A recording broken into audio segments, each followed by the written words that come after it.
이 나라에 대해 어떤 이는 동남아시아에서 가장 청정한 불교의 성지라 하고 또 어떤 이는 세계에서 가장 어둡고 법밖의 땅이라고 말합니다.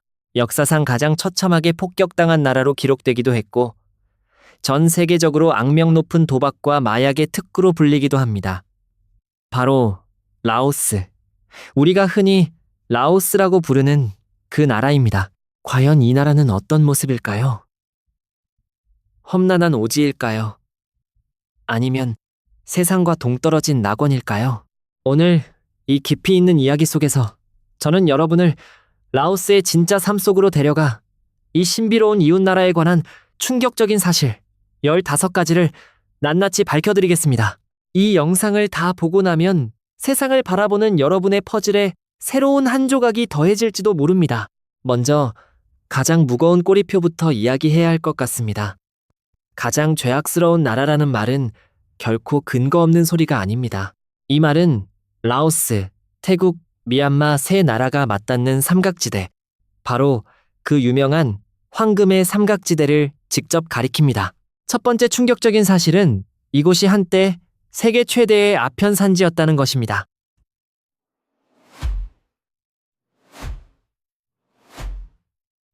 오랜 세월 동안 황금의 삼각지대라는 말은 곧 헤로인을 의미했습니다.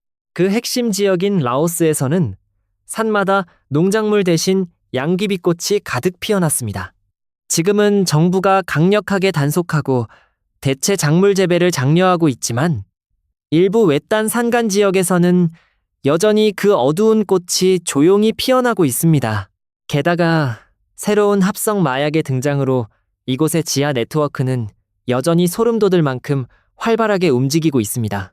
많은 사람들이 라오스라는 이름을 들으면 가장 먼저 위험과 혼란을 떠올리는 이유가 바로 여기에 있습니다. 하지만 라오스의 어두운 면이 마약 때문만이라고 생각한다면 역사의 잔혹함을 너무 가볍게 보는 겁니다. 두 번째 사실은 전 인류가 가슴 무겁게 받아들여야 할 기록. 라오스는 역사상 1인당 가장 많은 폭격을 받은 나라라는 것입니다. 이건 과장이 아니라 냉혹한 수치입니다. 1960년대부터 70년대에 걸친 전쟁 기간 동안 라오스는 명목상 중립국이었지만 미국은 베트콩의 보급로를 차단하기 위해 라오스에 200만 톤이 넘는 폭탄을 투하했습니다. 이게 얼마나 엄청난 양인지 감이 오시나요?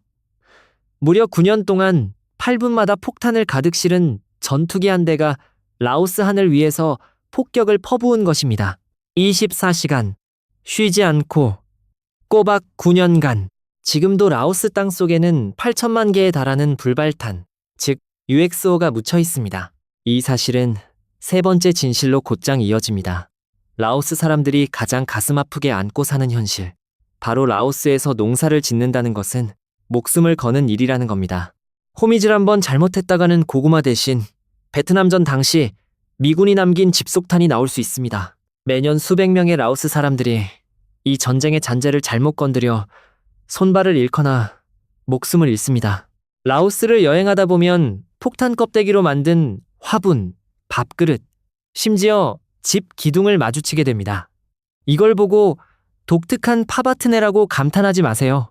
그것은 몇 세대에 걸친 피와 공포로 빚어진 어쩔 수 없는 삶의 방식입니다.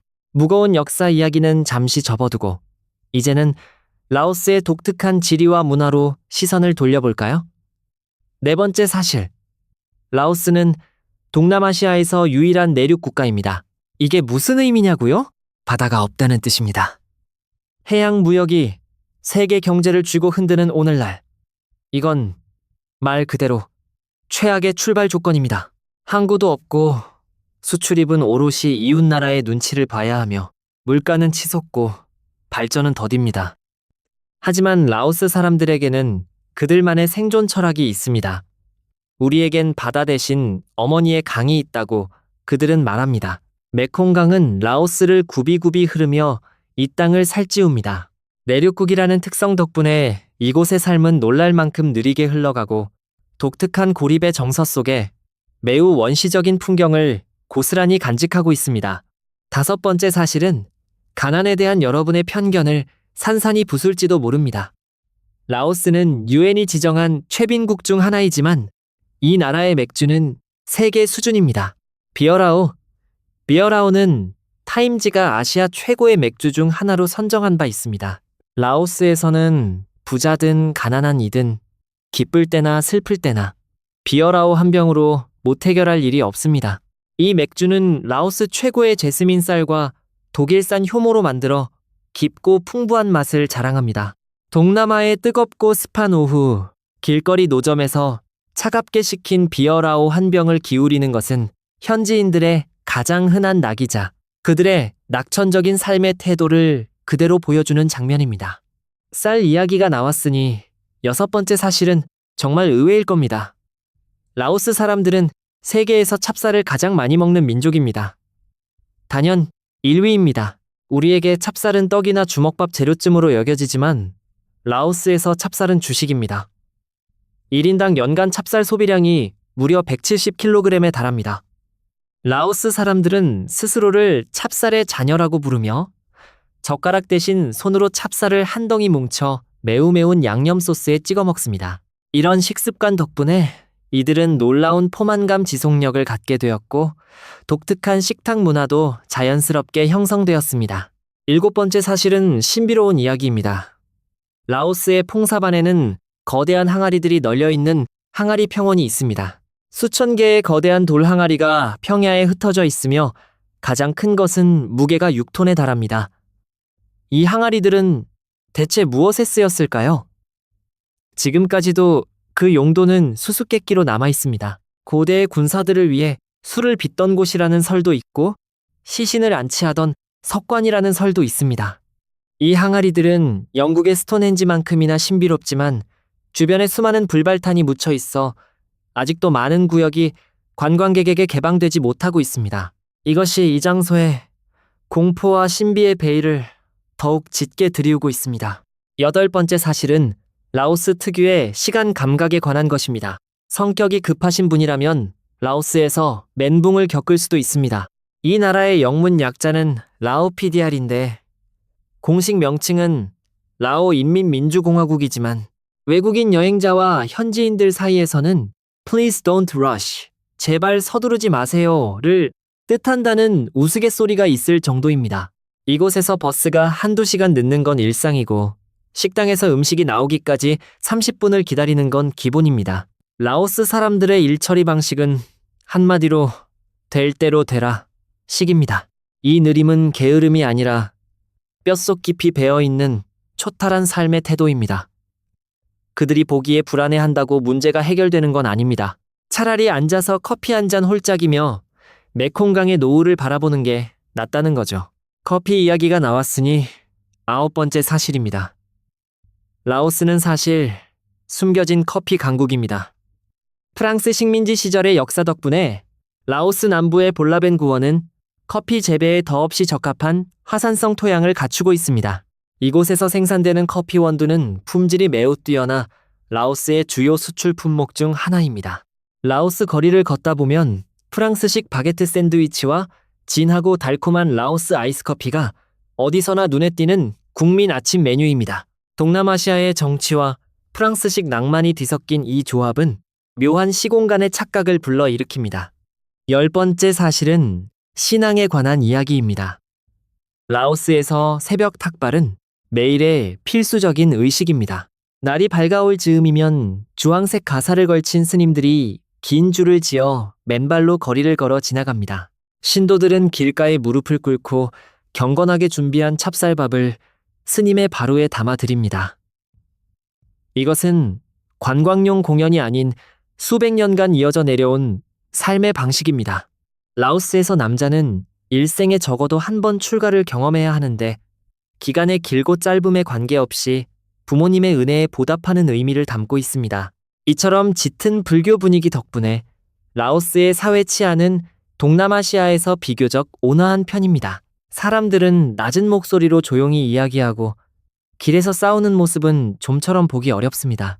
11번째 사실은 라오스의 경제적 기반에 대한 여러분의 상식을 완전히 뒤집을 것입니다. 라오스가 어떻게 돈을 번다고 생각하시나요? 관광? 농업? 사실 라오스에는 동남아시아의 배터리라는 별명이 있습니다. 그렇습니다. 라오스는 가난하지만 수자원이 풍부하고 지형이 험해 수력 발전소를 건설하기에 최적의 조건을 갖추고 있습니다. 라오스 정부는 강하게 밀어붙여 메콩강과 그 지류에 수십 개의 수력 발전소를 건설했고 자국 소비량을 초과하는 전기를 태국, 베트남, 캄보디아 등 주변국에 대량으로 판매하고 있습니다. 전기 판매 수익은 이 나라의 핵심 수입원 중 하나로 자리 잡았으며 최빈국 딱지를 떼어내기 위한 라오스의 강력한 카드가 되고 있습니다. 12번째 사실은 젊음에 관한 것입니다. 라오스는 동남아시아에서 가장 젊은 나라 중 하나로 인구 중위 연령이 매우 낮습니다. 전체 인구의 절반가량이 25세 이하입니다. 라오스 거리를 걷다 보면 아이들과 젊은이들이 넘쳐납니다.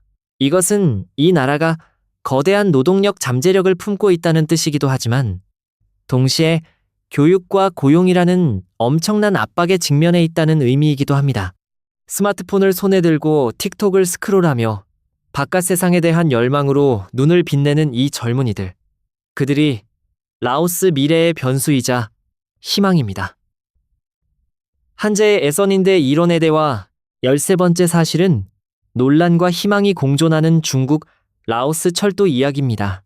오랫동안 라오스의 국내 철도 노선은 사실상 제로에 가까웠습니다. 태국 국경 근처에 불과 몇 킬로미터가 전부였죠. 하지만 중라오 철도가 개통되면서 이 내륙 고립국은 단번에 내륙 연결국으로 변모했습니다.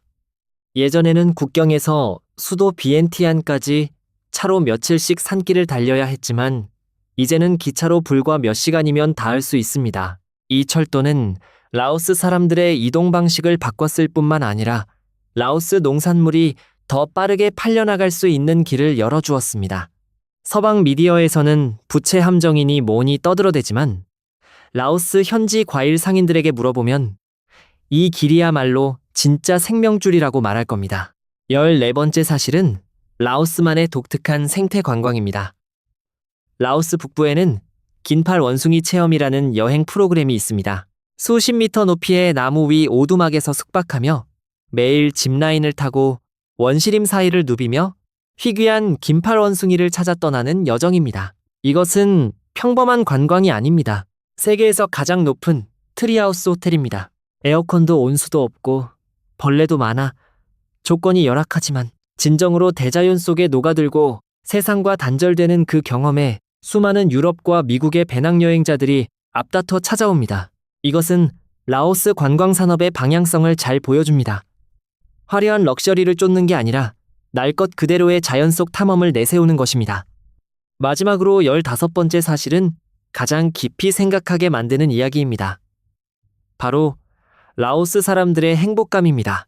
물질적으로 극도로 궁핍하고 전쟁의 상처를 짊어지고 강대국들의 힘겨루기 틈바구니에 끼어 있음에도 불구하고 몇몇 조사에서 라오스 사람들의 행복 지수는 놀랍도록 높게 나타납니다.